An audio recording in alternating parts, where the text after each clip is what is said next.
Hello friends, CB মেডিস্ট্রিম চ্যানেলে আমি তোমাদেরকে ওয়েলকাম জানাচ্ছি।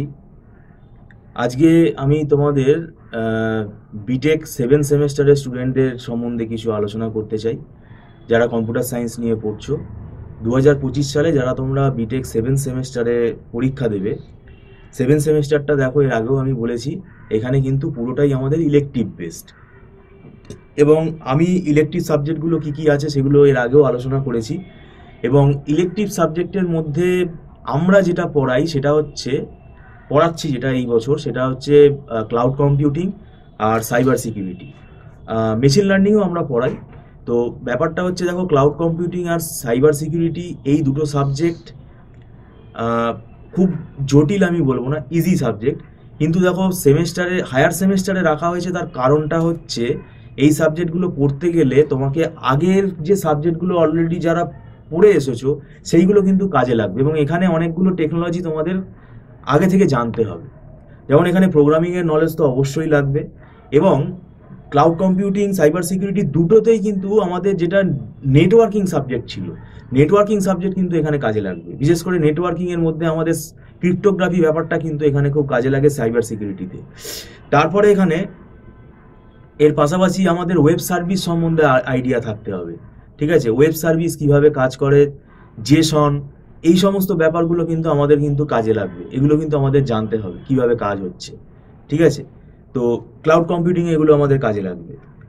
এর পাশাপাশি আমাদের সাইবার সিকিউরিটিতে তোমাদের আবার কিছু কিছু ল আছে, সাইবার লগুলো ভালো করে পড়তে হবে। কিভাবে এগুলো পড়বো, কিভাবে রিপ্রেজেন্ট করব, লিখবো, এগুলো সবই কিন্তু আমরা শেখাই। তো এখন ব্যাপারটা হচ্ছে, এই দুটো সাবজেক্টের সিলেবাস কিন্তু আমাদের যেটা দেওয়া আছে, সিলেবাসটা যথেষ্ট ভালো সিলেবাস, কিন্তু 2-2.5 মাসের মধ্যে পড়ে তুমি কমপ্লিট করতে পারবে না, এটাই হচ্ছে অসুবিধা। তো এখন দেখো, আমাদের একটা ফেস্টিভ্যাল সিজন রয়েছে, দুর্গাপুজো রয়েছে। তো এটা এখন তো তোমরা কলেজ ছুটি থাকবে সেটা আমি বলছি না, কিন্তু পুজোর পরে কিন্তু তোমাদের সিরিয়াসলি পড়া শুরু করতে হবে। এবং আগে থেকে যারা পড়োনি তাদের কিন্তু সময় হাতে বেশি নেই, কেননা যদি এন্ড অফ নভেম্বর আমাদের অড সেমেস্টারের পরীক্ষা হয়, তাহলে তোমরা নিজেরাই হিসেব করে দেখতে পারো কতটুকু সময় রয়েছে।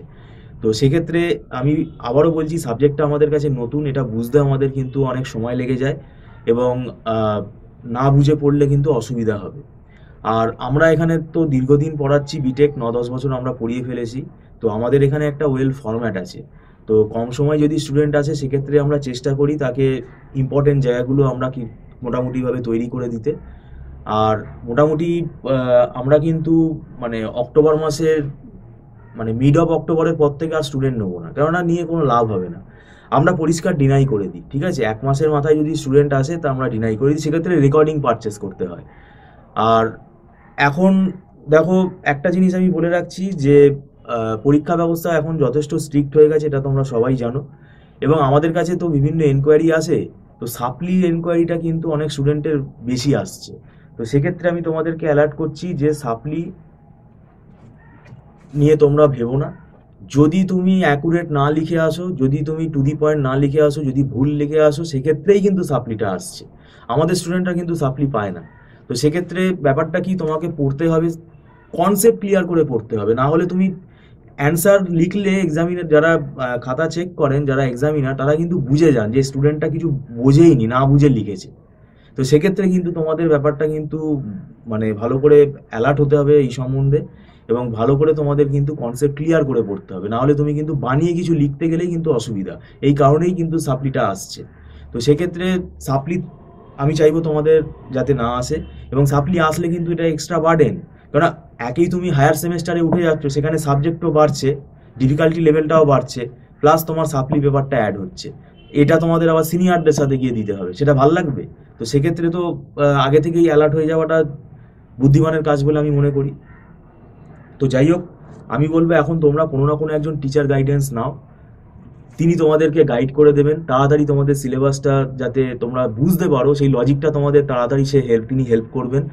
এবং আমি বলবো, যারা ম্যাকার ইউনিভার্সিটির স্টুডেন্ট পড়ানোতে অভ্যস্ত, তাদের কাছেই তোমরা পড়ো।